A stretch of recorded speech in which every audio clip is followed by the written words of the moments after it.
Olá, sejam todos muito bem-vindos. Esse é o canal do conhecimento e do comportamento humano. Eu sou o Eli, psicanalista, trabalho com desenvolvimento humano, terapia, supervisão e mentoria. E hoje nós temos um assunto muito interessante que é bastante falado, mas alguns pontos talvez você ainda não encontrou em outros conteúdos, mas vai saber aqui, que é sobre a ansiedade. É muito importante olhar esse ponto da ansiedade com outro foco que eu não tenho visto por aí. Mas antes de falar sobre a ansiedade, quero convidar você a se inscrever nesse canal, ativar o sininho e compartilhar esse conteúdo o máximo que você puder com pessoas que você julga pertinente ouvir, conhecimento que nunca é demais.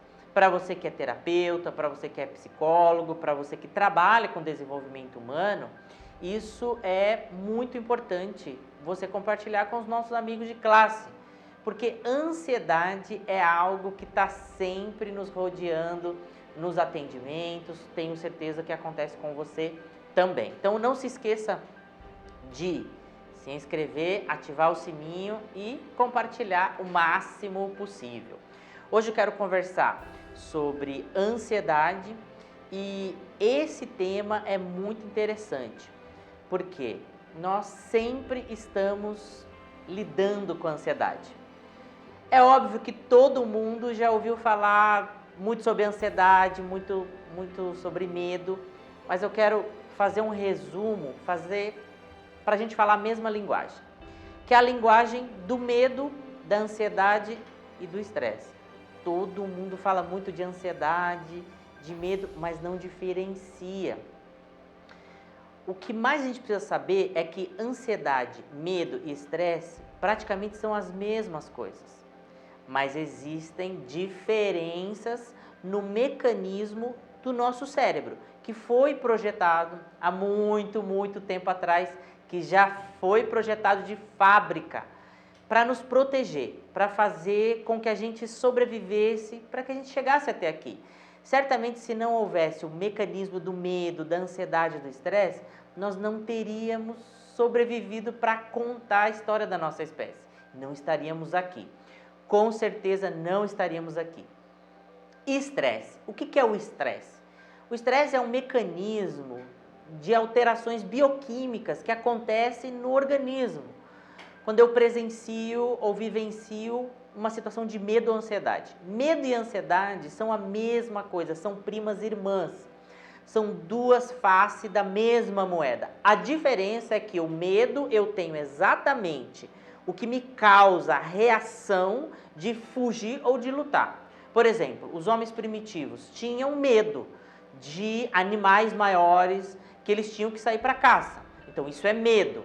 Ansiedade já é um medo subjetivo, não é algo que eu digo, eu tenho medo disso. É que nem, por exemplo, quando eu digo, medo de gente que tem medo de barata. Eu nunca vi uma manchete de jornal dizendo, barata mata mulher apaulada, depois que ela identifica ela na pia. Não existe isso, mas existe. Por que isso ocorre, o mecanismo de medo? Da ansiedade e do estresse está tão marcado no nosso cérebro? Porque a gente tinha que sobreviver e nós sobrevivemos. Um mecanismo absolutamente perfeito. Aí a gente vai perguntar agora, bom, e agora? Quais são os nossos medos? Quais são as nossas ansiedades no mundo moderno? Mudou. Provavelmente o homem primitivo jamais imaginou que a gente teria medo de atentado terrorismo, de sala de aula, de sequestro, medo de autoestradas, que a gente morreria tanto dirigindo um carro de forma inadequada.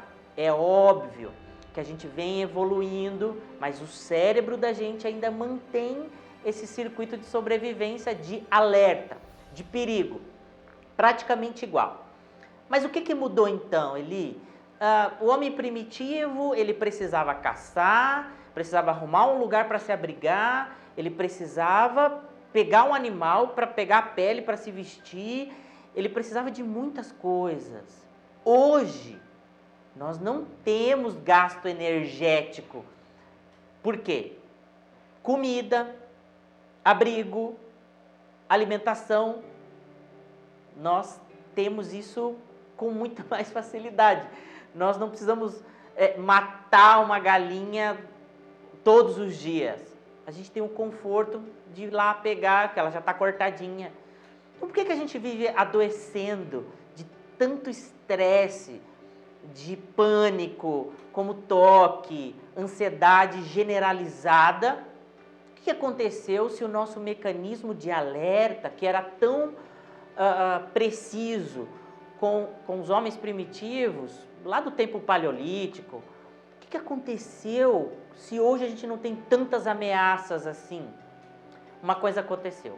O cérebro da gente ganhou um novo designer totalmente revolucionário. Nós tínhamos um cérebro, se a gente for lembrar dos macacos, com o lobo frontal, que era bem estreitinho.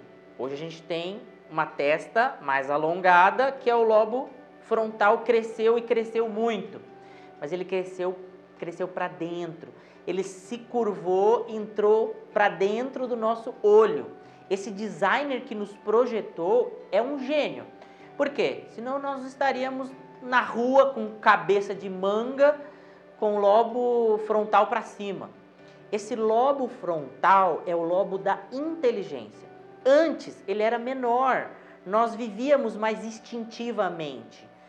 Hoje nós percebemos o perigo a todo lugar. Os nossos sentidos, eles são aguçados, os sentimentos são aguçados. Com a evolução do lobo frontal, nós passamos a viver muito mais com raciocínio, com a nossa cognição e a nossa inteligência. Mas o que aconteceu? O cérebro mudou. Nós que não notamos essa mudança do que precisava ser feito.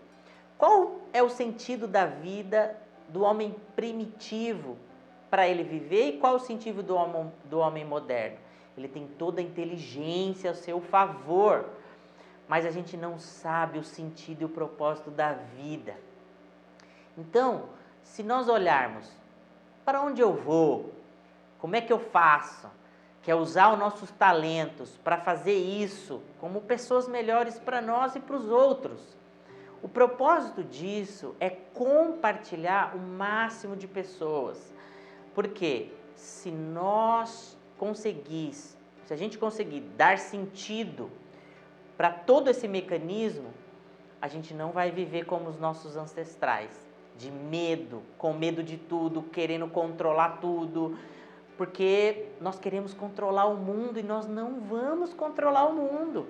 Se a gente quiser engordar a estatística das pessoas que no futuro vão adoecer de ansiedade, de depressão, de suicídio, de vício, compulsões em geral, a gente vai ter que rever a nossa evolução e vai ter que entender que a nossa inteligência precisa ser melhor usada para que a gente possa de fato evoluir.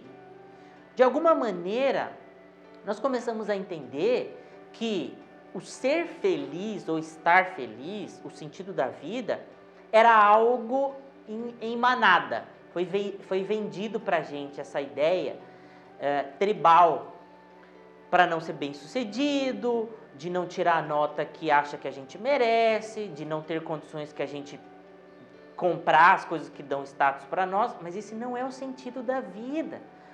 Até porque o sentido da vida, racionalmente falando, a gente nasce carequinha, sem dente, sem saber nada.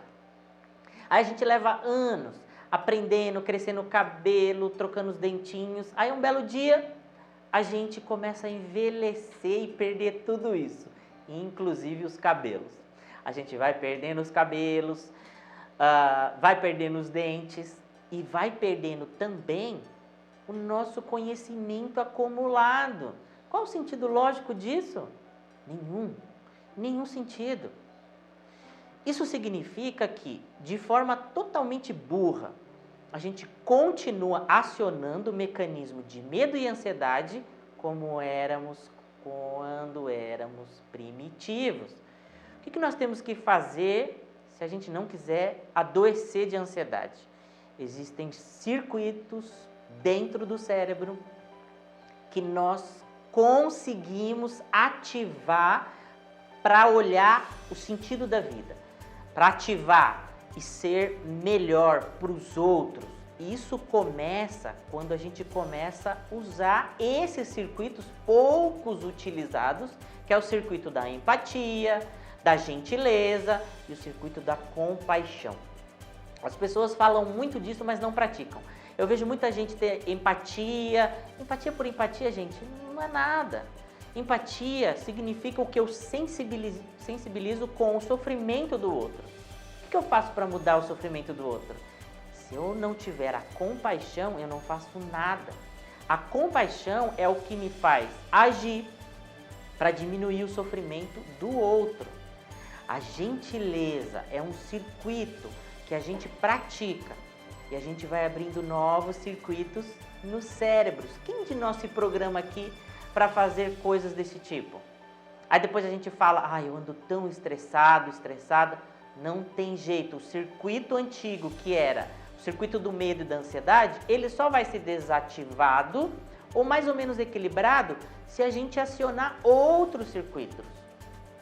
E agora o que nós temos que acionar são os circuitos da solidariedade, da generosidade, da compaixão.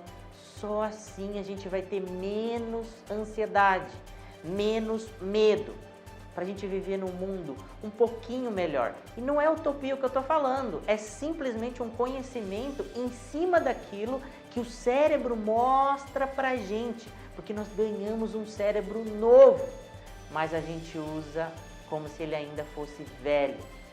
A culpa é nossa, porque a gente não usa o conhecimento para mudar as coisas. A grande maioria das pessoas vive em movimento de manada. Não precisa ir muito. A gente vai num shopping, se tiver uma loja cheia, o que você faz? Eu quero entrar nessa loja. Você não quer entrar na loja vazia. A gente vai reproduzindo comportamentos. Todo mundo está na loja cheia, eu vou na loja cheia. Qual é o sentido da vida? Ter filhos? Família? Ter um trabalho? Não é o sentido da vida. É o meio para se chegar ao sentido da vida. Porque o sentido da vida é a gente que faz. Dar sentido à vida talvez tenha sido o que o cérebro tão maravilhoso nos fez enxergar.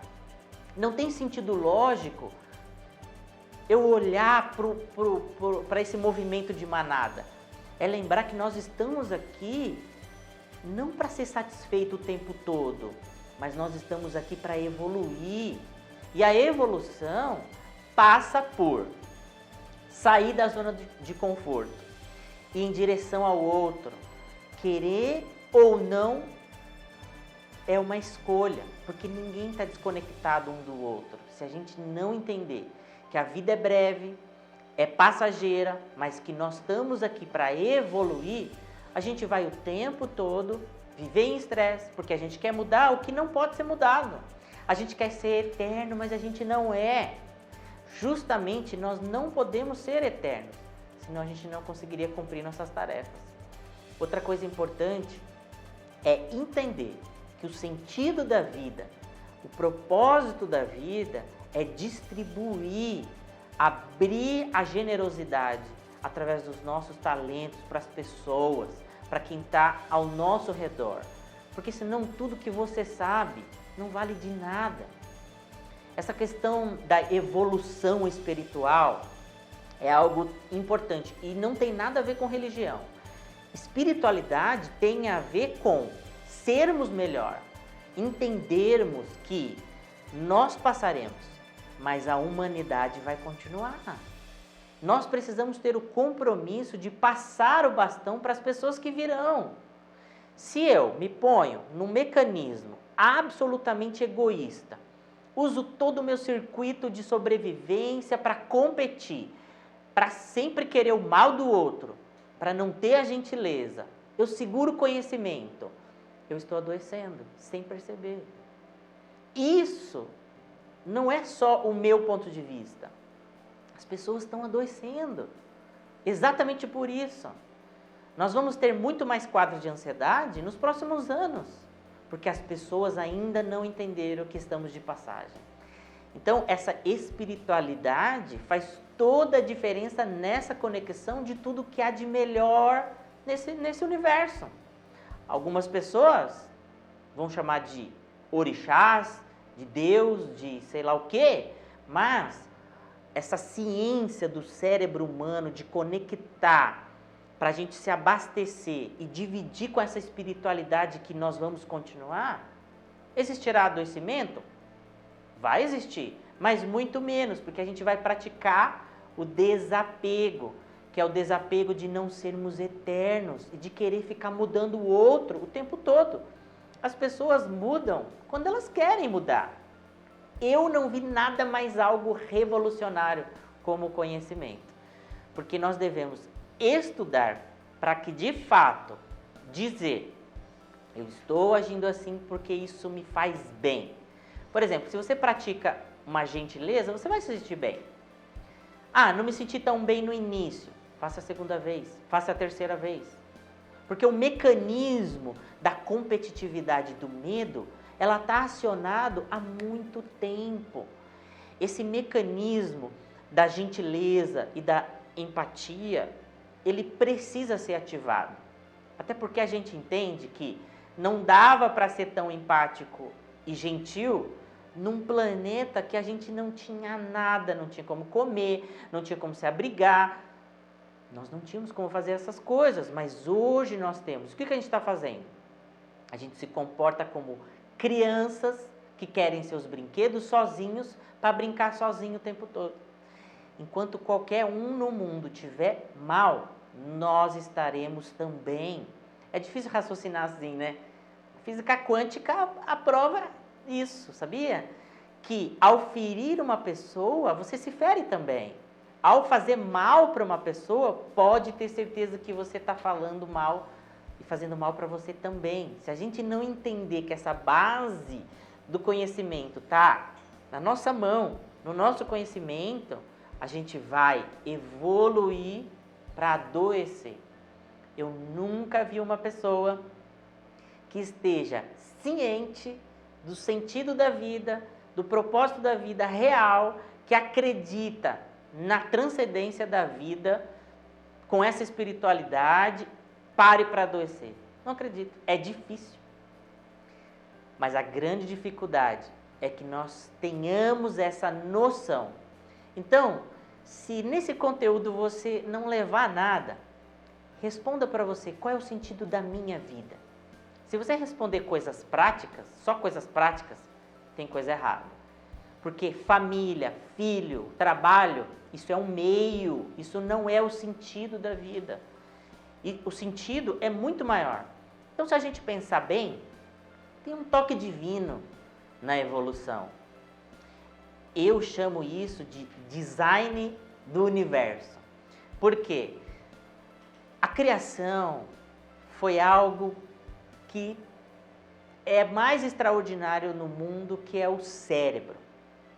Isso vale mais do que 1000 palavras quando nós olhamos, quando a gente olha para o cérebro e fala assim, puxa vida, tudo isso aqui foi criado com bilhões e bilhões de neurônios. E Steve Jobs conseguiu usar 6 neurônios para criar o computador mais veloz e mais ágil nesse mundo. Quando a gente olha para isso, olha a infinidade de portais que a gente pode ativar e ser mais humanos, para ser mais concretos e transcendentes da palavra. Porque se a gente começar a olhar para algo que a gente não consegue evoluir, olhando para esses bilhões de neurônios, qual é o sentido da vida, gente? Eu começo a ver que nos atendimentos que eu faço, muitas pessoas, quando vêm com ansiedade, elas observam que no sofrimento delas tem tudo ligado com o sentido da vida, que está totalmente deturpado, e principalmente com o medo. Só que lembra que eu falei no começo desse vídeo que ansiedade e medo são primas, irmãs que andam sempre junto e é o lado da mesma moeda, só que são coisas totalmente diferentes. O medo é você querer controlar o outro o tempo todo para que ele fique. Só que quando você faz isso, você começa a se desconfigurar. E é aonde mora o perigo. Você não pode ter medo de deixar o outro ir. O que você precisa e tem que ter medo é como é que você vai se configurar e desconfigurar tentando fazer o outro ficar, tentando fazer o outro mudar o tempo todo. Gente, isso é uma evolução de doença. Por que que quando nós recebemos como é que chama aquilo? Papel de registro, né? De óbito. Por que que quando a gente pega o registro de óbito de alguém, está escrito assim, evoluiu para o óbito? Ninguém evolui para a morte. Mas por que que lá está escrito evoluiu para o óbito? Por quê? Porque esse sentido acaba. É um processo que acaba. Se nós pararmos para pensar que eu preciso dar um sentido para a minha vida, fora os meios, aí eu vou começar a ser uma ótima pessoa, eu vou começar a mudar o meu comportamento humano, porque eu vou fazer do meu conhecimento, das minhas habilidades, dos meus dons, de tudo que eu tenho, para facilitar a vida do outro. Porque quando eu faço isso para o outro, eu começo a transbordar. Muitas vezes nos meus atendimentos, e eu tenho certeza que isso acontece para os seus também, é você começar a ver que o outro, quando começa a falar, ele não se ouve. Ele quer justamente que o outro entenda aquilo que ele está falando, mas geralmente ele não está se ouvindo. E aí você pega lá sua pranchetinha e você começa a anotar e tal, você começa a descobrir aqueles caminhos que nós sabemos fazer muito bem na devolutiva. E você encontra exatamente muitos abismos na fala das pessoas, no medo e na ansiedade. Por que que nós temos medo? Nós não deveríamos ter medo. Nós já evoluímos muito, do homem primitivo para cá, quantas evoluções e quantas evoluções nós já passamos. Mas na hora de funcionar, a gente funciona exatamente igual. A gente quer brigar porque o outro tem o que eu não tenho, a gente quer disputar a ser o que nós não somos porque o outro é. A gente quer disputar status, a gente quer disputar mecanismos. Nós vivemos assim. E uma das descobertas mais incríveis, desde os primórdios até aqui, é que nós temos um jeito de funcionar. Cada um tem um jeito de funcionar. Isso nos ajuda muito a entender o outro e a se compreender.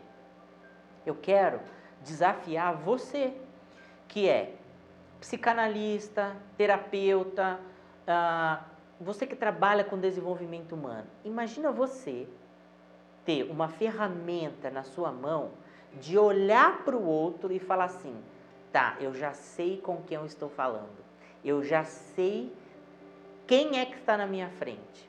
Você já elimina um processo incrível de muitas alternativas de devolutivas e começa a ser mais assertivo.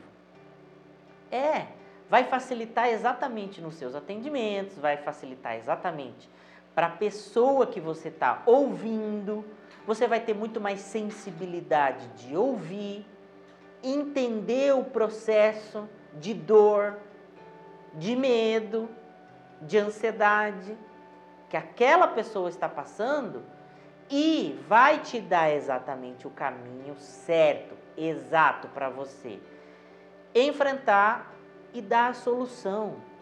Isso, gente, é extraordinário, extraordinário. Porque pensa você que está começando uma profissão de psicóloga, por exemplo. Você não tem essa habilidade e esse chão de experiência. Aí você pensa, eu vou montar meu consultório, você está preocupado com o local, você está preocupado com aonde vai ser o seu atendimento, como é que você vai divulgar isso, sendo que você poderia estar ajudando as pessoas aqui, na frente de uma câmera, na frente do seu computador. Hoje, para mim, a realidade de atendimento online é 99%. Eu ajudo as pessoas de outros países, de outros lugares, distante, com fuso horários muito complicados, mas eu estou ajudando, você está atendendo pessoas e você não precisa de um espaço físico. Pensa em você que está começando, você está com tanto medo de por onde eu começo, como é que eu faço? Pensa em você. Se eu tiver um mecanismo, uma ferramenta que me identifica e me ajuda a olhar o outro, e essa ferramenta vai dizer para mim exatamente como o outro funciona, eu já sei qual caminho eu vou seguir.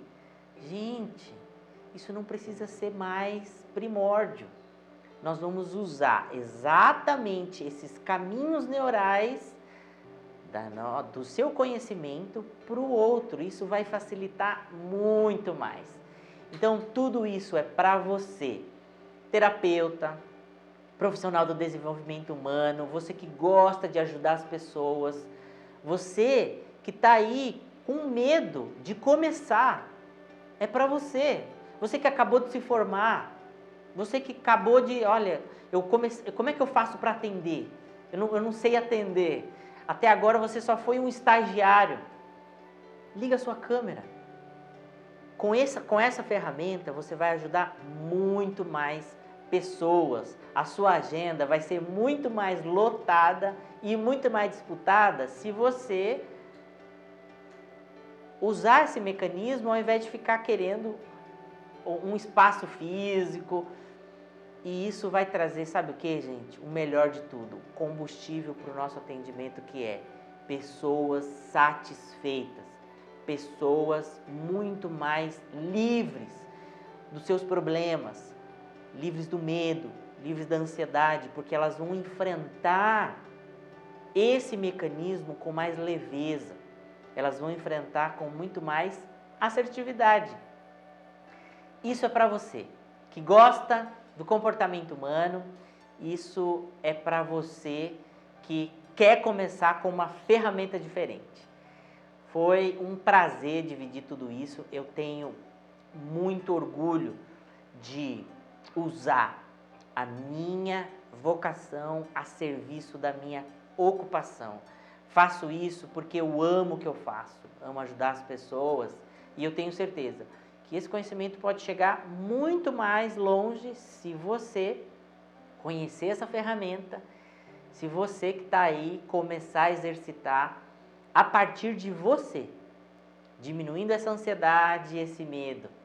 Faça isso e você vai se tornar um ser humano muito mais completo, porque a vida é muito breve. Um abração, compartilhe esse vídeo. Se você não se inscreveu lá no começo, se inscreva agora, compartilhe e não esqueçam de ativar o sininho. Obrigado a todos que estiveram aqui, foi um prazer. Nos vemos nos próximos vídeos.